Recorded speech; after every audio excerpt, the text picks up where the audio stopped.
أعوذ بالله من الشيطان الرجيم. بسم الله الرحمن الرحيم. الحمد لله الذي أنزل على عبده الكتاب.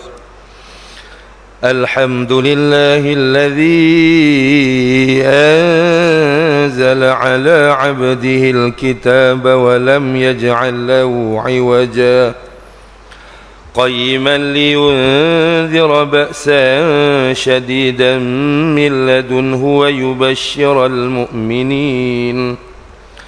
ويبشر المؤمنين الذين يعملون الصالحات أن لهم أجرا حسنا ماكثين فيه أبدا وينذر الذين قالوا اتخذ الله ولدا ما لهم به من علم ولا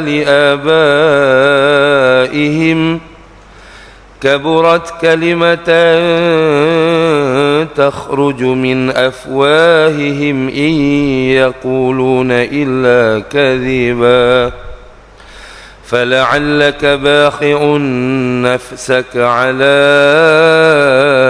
آثارهم إن لم يؤمنوا بهذا الحديث أسفا إنا جعلنا ما على الأرض زينة لها لنبلوهم أيهم أحسن عملا وإنا لجاعلون ما عليها صعيدا جرزا أم حسبت أن أصحاب الكهف والرقيم كانوا من آياتنا عجبا إذ أوى الفتية إلى الكهف فقالوا ربنا آتنا من لدنك رحمة فقالوا ربنا آتنا من لدنك رحمة وهيئ لنا من أمرنا رشدا صدق الله العظيم.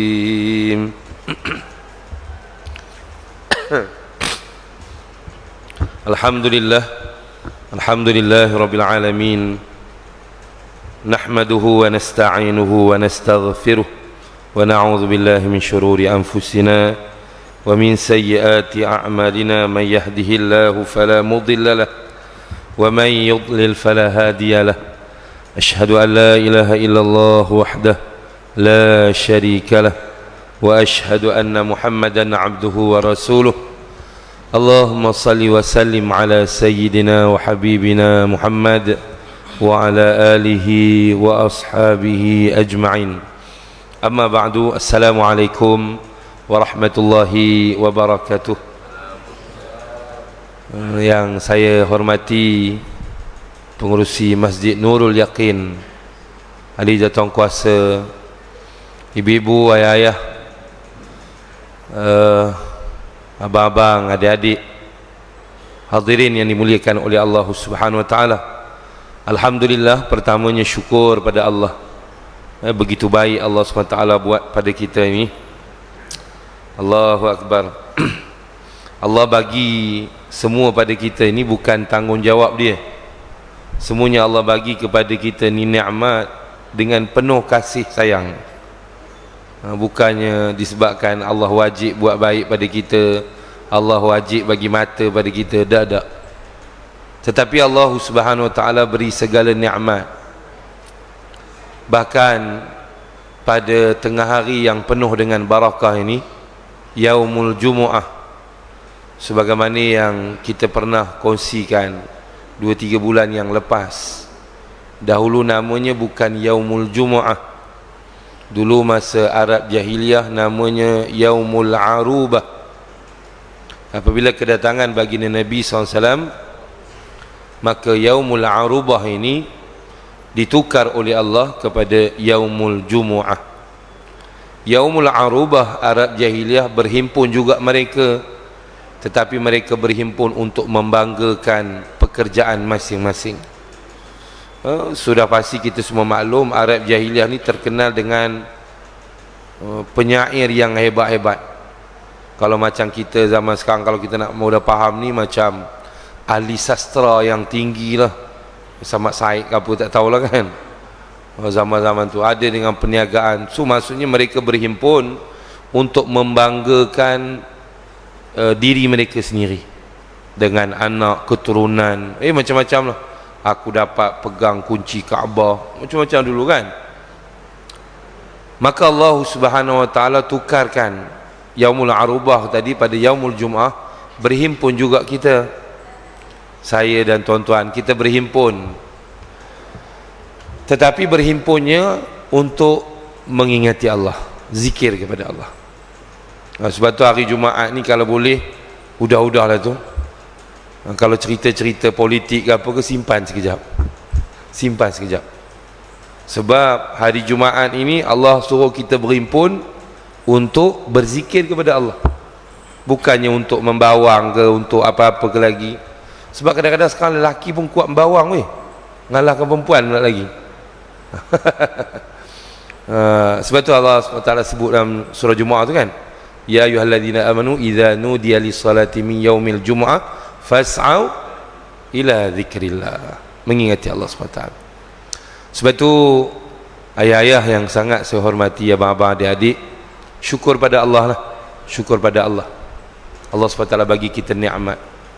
Tuan-tuan ada isteri, ada anak-anak, ada cucu, ada menantu, ada adik-beradik, ada ibu ayah.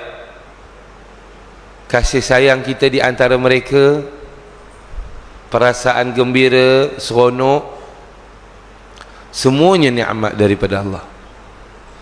Dan selalu kita bagi tahulah, nikmat yang paling agung adalah nikmat iman dan Islam. Bukan senang tuan, iman ni bukan senang. Iman ini kalau boleh kita ringkaskan, iman ini benda yang tak logik di akal, itu iman. Kalau benda logik di akal, itu ilmu. Yang ini gini, yang ini jadi gini, yang ini, itu ilmu. Iman ini satu benda yang tak logik di akal. Tuan-tuan cuba bayangkan, akal mana yang boleh membenarkan kiri kanan kita ni ada kiraman katibin? Akal mana yang boleh membenarkan? Akal mana, siapa yang boleh buktikan adanya syurga dan neraka, ada pahalanya dosa? Siapa boleh buktikan? Satu orang manusia pun tak boleh buktikan. Apatah lagi lah mungkar nakir, sirat, mizan, itu jauh sekali. Tetapi kenapa tuan-tuan boleh percaya benda yang tak logik di akal? Bukan senang tuan. Tuan-tuan gila lah percaya benda, satu benda yang tak logik di akal. Gila betul-betul tuan-tuan. Saya pun gila jugalah. Tetapi ini bukan namanya gila, itulah iman. Siapa yang tanam iman yang tak logik di akal tadi tu? Allah. Sebab itu kebanyakan orang kafir yang tidak beriman, dia orang kata apa? Macam-macam. Gila, dah mati jadi tulang belulang, boleh hidup balik. Dia orang tak percaya adanya kehidupan selepas kematian. Benda tak logik di akal, mati-mati lah. Sebab itu tuan-tuan, pertama saya mengajak diri saya dan tuan-tuan semua untuk syukur kepada Allah. Syukur banyak-banyak pada Allah SWT dengan mengucapkan Alhamdulillah. Tuan-tuan yang mulia, kalau kita nak syukur pada Allah, tak cukup tanah, tak cukup masa 24 jam. Ya Allah, terima kasih ya Allah bagi aku mata, ya Allah terima kasih ya Allah aku tak tergelincir bila ayuh pagi tadi, ya Allah terima kasih ya Allah anak aku selamat pergi sekolah, ya Allah. Tuan-tuan apa? Beratik, berkata orang, beratik 24 jam, tuan-tuan tidak dapat membalas kebaikan yang Allah lakukan kepada tuan-tuan. Tetapi ada satu kalimah yang bila tuan-tuan sebut, dia mewakili semua pujian tuan-tuan kepada Allah, semua ucapan terima kasih tuan-tuan telah dirangkum dalam satu perkataan saja, iaitu apa? Alhamdulillah.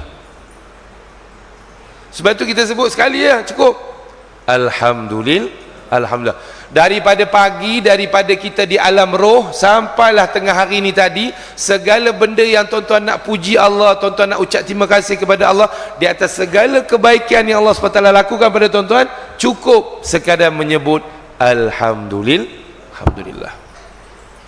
Itu yang pertama. Yang kedua, selawat dan salam kepada junjungan besar baginda Nabi sallallahu alaihi wasallam. Saya tuan-tuan pun tahu, kita ni kadang-kadang diperingatkan berpuluh-puluh kali untuk sayang kepada Nabi. Nabi tidak perlu orang menyuruhnya, tetapi dia sayang umat bagindanya. Umat dia lebih daripada dia sayang diri dia sendiri. Itu baginda Nabi SAW. Hidupnya bermanfaat untuk kita, meninggalnya pun bermanfaat untuk kita. Sebab itu tuan-tuan yang dimuliakan oleh Allah SWT, kita semua tahulah cinta kepada Nabi ini satu kewajipan, bukan sunat. Tidak sempurna iman seseorang itu, kata Nabi. Jika aku dema tak sayang, lebih dema sayang kepada mak bapak dema sayang kepada anak-anak dema, wan nasi ajma'in, dan manusia seluruhnya, dia orang sayang dema dulu berbanding dengan aku, tidak sempurna iman seseorang itu. Sebab itu tuan-tuan, usahalah untuk mencintai baginda Nabi SAW. Dan kita tidak dapat mencintai Nabi tanpa jalan kenal. Kena kenal dulu. Saya selalu buat perumpamaan macam ni. Abang Aduka sayang tak mak bapak saya? Tak sayang. Saya pun tak sayang mak bapak. Tuan-tuan, kenapa saya tak sayang? Saya tak sayang mak bapak tuan-tuan, tapi tuan-tuan sayang betul mak bapak tuan-tuan. Kan pelik. Kenapa benda tu boleh berlaku? Sebab tuan-tuan kenal mak bapak tuan-tuan, saya tak kenal. Tuan-tuan tahu susah payah mak bapak tuan-tuan pada tuan-tuan. Tuan-tuan tahu perik jerih dia korbankan kehendak dia demi tuan-tuan. Maksudnya tuan-tuan tahu susah payah dia untuk tuan-tuan, korban siang malam untuk tuan-tuan. Pasal tu kasih dan sayang tu timbul. Saya wajarlah saya tak tahu mak bapak tuan-tuan punya susah macam mana. Macam tu jugalah nak sayang kepada Nabi. Kita kena tahu apa susah payah Nabi pada kita, apa yang Nabi buat pada kita, apa yang Nabi korbankan kepada kita. Bila kita terseluruh sejarah, baru kita tahu, subhanallah, agama yang ada pada kita hari ini, yang membuatkan kita layak ada pasport untuk masuk syurga, iaitu iman, semuanya bukan daripada peluh, adalah daripada darah baginda Nabi SAW. Nabi SAW mati, anaknya mati, cucunya mati, menantunya mati, semuanya untuk menyampaikan iman dalam dada kita. Bukan datang dengan angin, bukan datang dengan ayo iman kita ni, tak. Melalui pengorbanan darah baginda Nabi SAW. Kita semua tahulah banyak kisah. Sebab tu tuan-tuan dan juga saya, kita kena banyak dengar kisah-kisah, sirah-sirah, sejarah-sejarah baginda Nabi SAW. Susah payah baginda Nabi SAW, ikat perut macam-macam lah. Alah, Nabi ni kalau nak hidup kaya, lebih daripada raja lagi dia boleh hidup kaya sesangat. Tetapi kenapa Nabi hidup susah? Kerana kita lah, kerana agama yang dibawa ni. Kau tidak apa yang dia tak ada. Allahu Akbar. Tapi itulah, kita kadang-kadang sekali mulut kita ni tak selawat pada Nabi, biasa. Lepas tu kita kata apa? Aku umat baginda Nabi SAW. Kepala tengkuk, apa mahu begitu? Astagfirullahaladzim. Sebab itu tuan-tuan, yang kedua, saya mengajak kita semualah untuk selalu berselawat kepada Nabi SAW, dan untuk cinta sebagaimana yang saya sebut tadi lah. Itu yang kedua. Yang ketiga, berkaitan dengan tajuk kita. Baru nak masuk tajuk kita lah, iaitu kepentingan belajar Al-Quran. Tuan Aduka kata dalam 21 bulan ni kalau 21 bulan ni kita ada Quran Hour dekat Masjid Nurul Yaqin ini, bahkan mungkin seluruh Malaysia kot ya. Bukan? Oh, Malaysia dah sudah. Cuma Masjid Nurul Yaqin menganjurkan Quran Hour. Sebenarnya anjuran-anjuran ini semua kita reka lah. Kita nak buat malam ke siang ke 21 bulan ke 29. Tapi tujuan utamanya apa? Untuk membawa umat dekat dengan Quran. Itu matlamatnya. Sunnah Nabi tak? Sunnah Nabi. Nabi suruh, Allah suruh tak? Allah suruh, Nabi suruh. Itu je matlamatnya, untuk bawa dekat dengan Al-Quran. Sebab tu tajuk yang suruh saya bawa iaitu kepentingan belajar Quran. Penting tak belajar Quran tu? Penting tak? Tapi tindak tanduk kita tidak menunjukkan pentingnya belajar Quran. Tindak tanduk lah. Cakap mungkin boleh, tindak tanduk. Belajar sains ke penting, belajar Quran penting. Mungkin kita akan jawab belajar Quran. Kalau tidak, apa pula tengok orang kata kan? Tapi tindak tanduk kita seolah-olah sains itu lagi penting daripada Al-Quran. Matematik lebih penting daripada Al-Quran. Bukan saya kata sains matematik tak penting, jangan salah faham pula. Untuk takbir dunia kena belajar sains matematik. Untuk jadi khalifah di atas muka bumi ini perlulah belajar matematik, sains semua ni. Tetapi yang lebih penting adalah ilmu Al-Quran. Ramai yang cakap kepada saya, masuk ayah-ayah lah yang bertalaki, saya memang dalam bidang Quran, Ustaz, Quran susah nak belajar Quran, susah nak baca Quran, susah nak lancar baca Quran. Demi Allah saya katakan, tidak ada ilmu yang lebih mudah daripada Al-Quran. Ilmu sains lebih susah daripada Al-Quran. Matematik lagi susah daripada Al-Quran. Tapi kenapa kita rasa Al-Quran lebih susah? Sebab pengorbanan kita belajar ilmu Al-Quran tak sama dengan ilmu sains. Okey, sebagaimana yang saya sebenarnya sebut dulu kan, tuan-tuan belajar sains berapa tahun? Belajar sains dulu congok-congok, kadang-kadang daripada darjah 3, contohlah, daripada darjah 3 sampai darjah 6. Lepas itu masuk sekolah menengah, belajar lagi sains. Kita buatlah 8 tahun, 9 tahun cukuplah. Okey, itu masa ya. Itu belum cerita pergi atas lagi tu. Itu baru kita sekolah menengah aja. Matematik pun macam tu juga. Itu dari segi masa. Wang ringgit. Berapa wang ringgit yang tuan-tuan habiskan untuk belajar matematik, sains semua ni? Dengan buku teknya, dengan buku latihannya, dengan tuitionnya, dengan saknika, berlatih tubi lah, macam-macam lah kita dulu belajar. Betul tak? Okey, saya tanya tuan-tuan, berapa masa tuan-tuan habiskan untuk belajar Quran? Berapa masa? Dulu waktu kecil, waktu mak bapak kita hembat kita tu, itu pergi kejap. Itu ada yang manjat pokok, ada yang manjat pokok jambu lah, macam-macam ragam dulu. Belajar sekejap je, 5 minit udah hilang. Masuk kahwin langsung royup. Udah anak 3-4, baru ada belajar sikit, belajar dekat sikit. Sebulan udah royup, grup laki-laki udah royup. Itu masa yang kita bagi untuk belajar Quran. Wang ringgit, saya tanya tuan-tuan dengan ikhlas, berapa buah Al-Quran yang tuan-tuan beli Quran? Berapa buah? Berapa biji Quran yang tuan-tuan beli Quran? Silap-silap satu pun tak ada beli.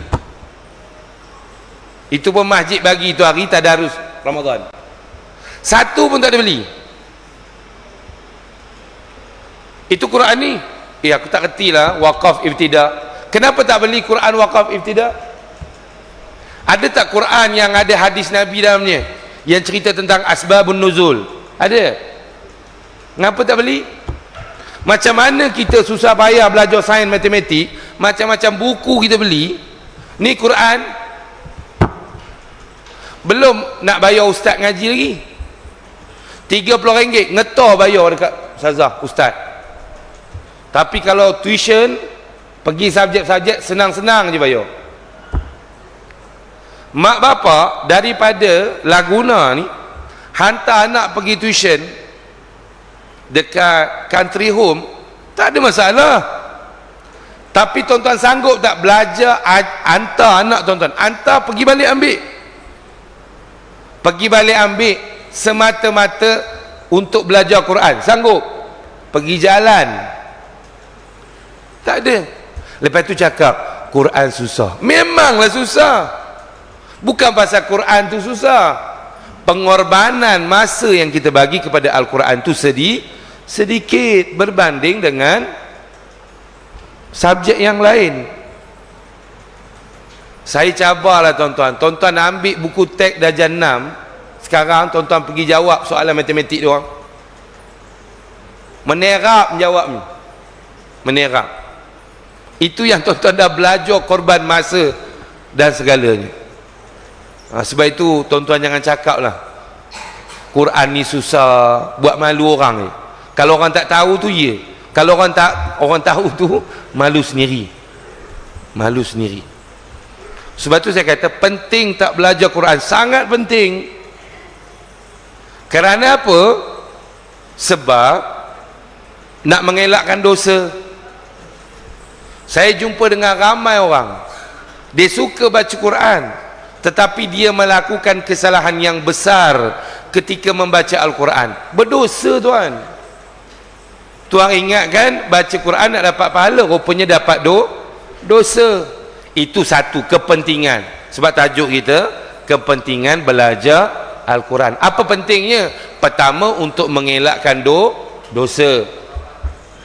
Yang kedua, kita kepentingan belajar Quran untuk memperbanyakkan pahala.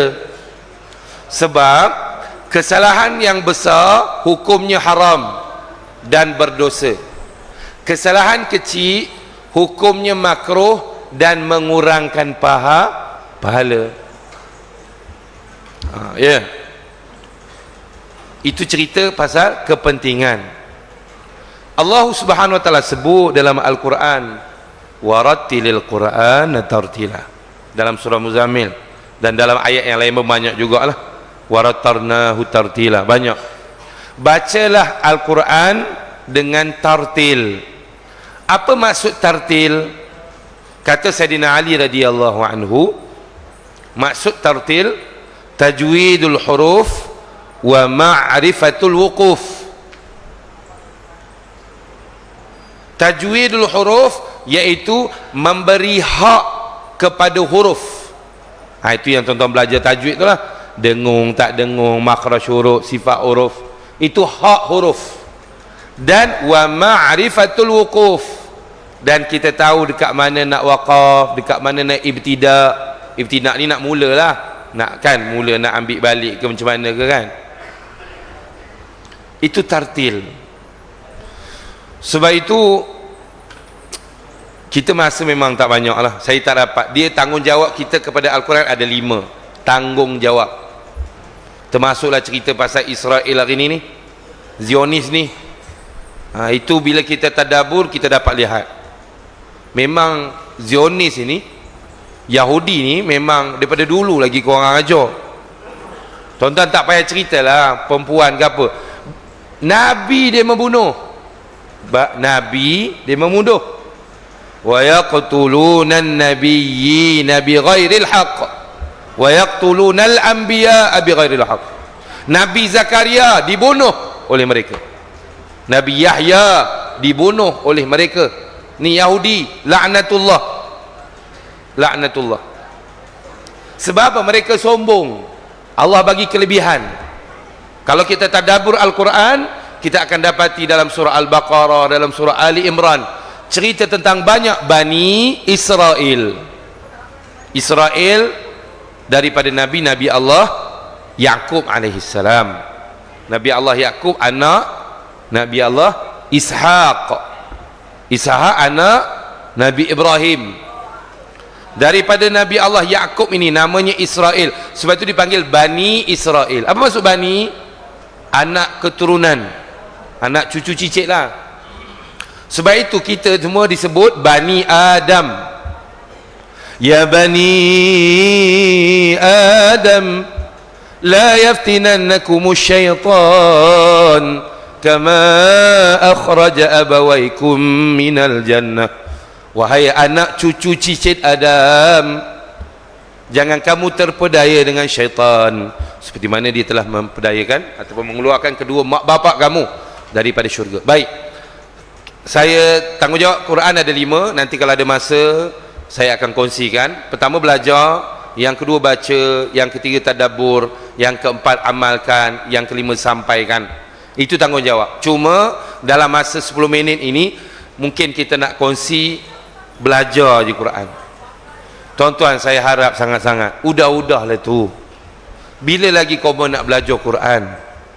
Umur dah 60, umur dah 70, sibuk apa lagi dengan dunia ni? Masa yang ada apa dibuat? Sibuk politik. Politik udah habis. Politik ni tuan, dia menguruskan negara. Kita mengangkat orang yang adil, orang yang baik jadi pemimpin. Kita wajib jatuhkan orang yang tidak adil. Waktunya mana? Waktu ngundi lah itu hari. Udah habis ngundi kan? Yang kau meronjang politik lagi apa kejadah? Buat apa lagi? Pergi belajar Quran. Kalau hari ni saya tanya, kenapa tuan-tuan tak pandai baca Quran? Kenapa tak belajar Quran? Itu baru kita yang tanya. Kalau Allah tanya di mahkamah Allah, apa nak dijawab? Apa nak jawab? Di mahkamah Allah esok, Allah tanya, aku bagi kamu umur 60 tahun, kenapa kamu tak belajar Quran? Tak cukup tanah larinya, yuk. Tak cukup tanah larinya. Tak apa, yang lepas biar lepas. Yang lepas biar lepas. Kejahilan kita, kelalaian kita. Belajarlah Quran tuan. Begitu banyak tempat untuk belajar Quran. Depan ni pun ada, siapa ke nama? Rumah ngaji ada. Mahat tahfiz ni banyak. Yang saya tahu je 4-5 tahfiz. Yang saya tahu, yang saya pernah pergi. Banyak lah yang tuan-tuan orang kampung sini lagilah tahu. Awak bukan orang kampung sini. Tuan-tuan lagi tahu. Kalau tuan-tuan pakat dengan ustaznya, dengan madrasahnya untuk mengajar, mesti boleh. Mesti boleh. Udah-udahlah tu. Jangan mencari alasan, jangan buat-buat alasan. Susunlah hidup betul-betul. Tuan-tuan cuba bayangkan, tak ada gunanya kalau kita beranak pinak yang begitu ramai, harta yang begitu banyak, rumah tuan-tuan sampai 3-4 biji, tanah tuan-tuan sampai 80 hektar, 1 sen pun tak guna kalau tuan-tuan datang bertemu dengan Allah tak pandai baca Quran. 1 sen tak guna. Sebab itu tuan-tuan, kesedaran ini datang daripada diri. Kena datang. Sebab itu jangan pernah putus asa. Demi Allah saya cakapkan, dalam Islam tidak ada istilah putus asa sebelum datangnya 2 keadaan. Pertama, matahari terbit sebelah barat. Yang kedua, nyawa sampai di ghargharah, kata Nabi. Sebelum 2 keadaan ini tidak ada istilah putus asa. Jangan pernah putus asa. Ayah-ayah, abang-abang, adik-adik yang sangat saya hormati, imam pun belajar Quran lagi. Imam pun belajar Quran. Ni kan pula kita lagilah kena belajar. Ustaz, saya dah pandai baca Quran. Saya kalau selak menerap seorang-seorang. Dulu saya pernah kongsikan, secara umumnya tuan-tuan bila sebut huruf za salah. Dulu 3 bulan lepas saya pernah bawa kongsi sini. Huruf za secara umumnya orang Melayu kita semua sebut salah. Minta maaf. Budak-budak tahfiz pun kadang-kadang masih salah. Huruf za, lidah kena keluar. Dulu awak pernah kongsi ke sini. minadh, lidah kena tersentil keluar. Okey, cuba tuan-tuan cek. Tuan-tuan bila sebut minaz-zalimin, lidah keluar ke tak keluar? Cuba. Minaz-zalimin. Lidah keluar ke tak? Tak keluar. Confirm. Tak keluar. Itu baru saya selak satu je. Huruf aja. Yang kata, saya dah pandai Ustaz, saya tak payah belajar. Dia kena minallah, minallah. Kalau tuan-tuan lupa, senang. Dekat mana lidah tuan-tuan ketika menyebut huruf sa, dekat mana lidah tuan-tuan ketika menyebut huruf zal, dekat situ juga lidah tuan-tuan ketika menyebut huruf dha. Sadaqallahul azim, subhan rabbiyal azim wa bihamdi. Itu huruf satu. Saya bawa dua huruf saja. Huruf yang kedua, huruf dal. Huruf dal pun secara umumnya orang Melayu kita salah sebut huruf dal. Lidah tu sepatutnya ke depan sikit. Kenapa masalah ni berlaku? Sebab kita kaitkan huruf dal dengan huruf di. Itu punca masalah. Dada. Cuba sebut. Dada. Tapi kalau tuan-tuan suruh orang Arab sebut, dia tak akan sebut dada. Dia akan sebut dada. Dada. Lidah tu depan sikit. Dekat mana? Tu yang tuan-tuan, huruf ta, huruf ta, huruf dal. Huruf ta saya yakin ramai orang sebut betul. Huruf ta saya yakin, huruf dal dia lari ke belakang sikit. Itu huruf. Waktu baca Quran, okey, saya bagi tahu ringkas ni, dah lebih kurang 4 minit saja.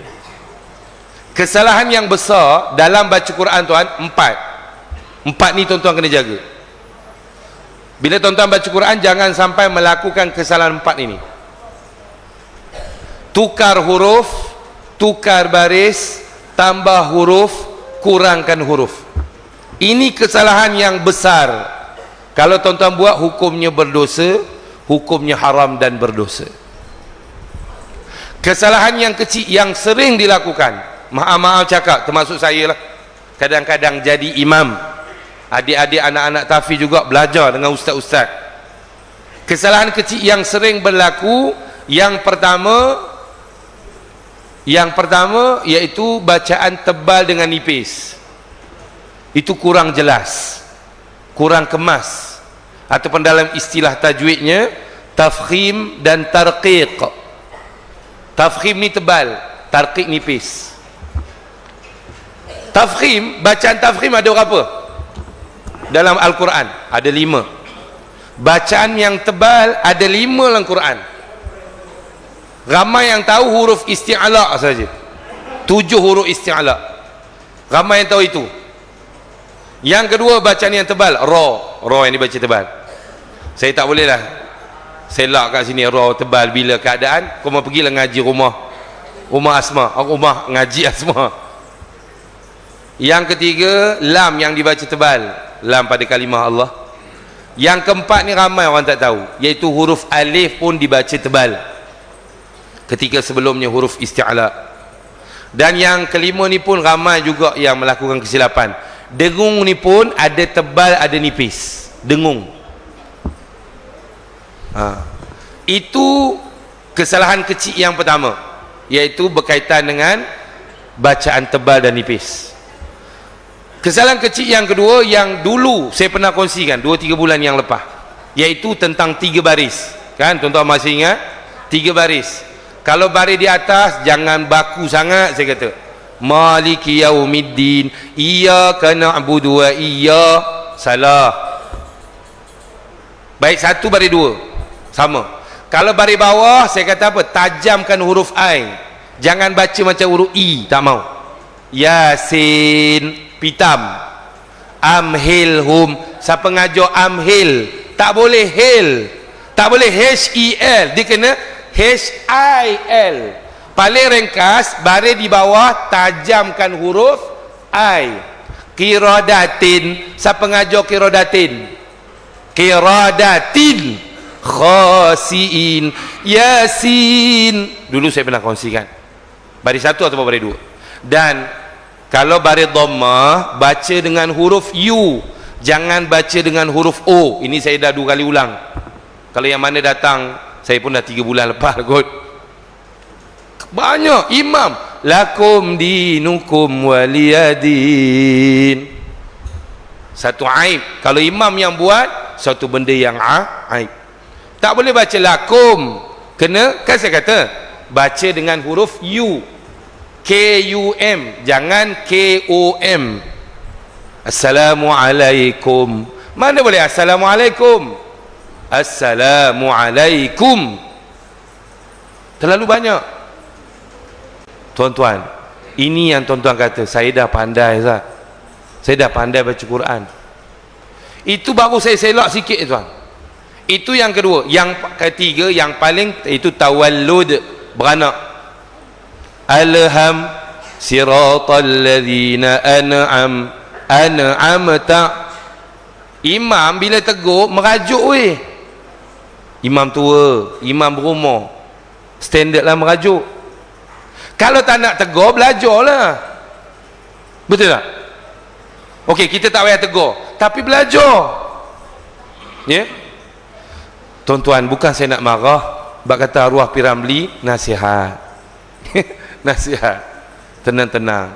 Sebab kadang-kadang ada orang yang bila cakap macam tu okey. Ada orang kena hempuk sikit baru dia okey. Dia orang ni bergantung pada hati dia. Kalau dah lama berkarat, dia kena hempuk sikit baru dia jalan. Tetapi demi Allah, saya bukan nak mengatakan seolah-olah tuan-tuan ni begitu gini. Saya dah. Tak ada tujuan peribadi, tak ada tujuan nak ngecikkan hati. Saya minta ampun sangat-sangat, khususnya kepada ayah-ayah yang lebih banyak umurnya, lebih banyak amal soleh pengalamannya, tuan-tuan guru, para alim ulama, para asatizah, anak-anak tahfiz yang bergelumang hari-hari dengan Al-Quran. Tak ada tujuan saya untuk mengkecikkan tuan-tuan, sekadar peringatan. Sebab saya tengok masyarakat makin hari makin jauh dengan Al-Quran, makin hari makin jauh dengan Al-Quran, tak peduli tentang Al-Quran. Begitu banyak online ke offline ke, belajar Quran tuan, belajar.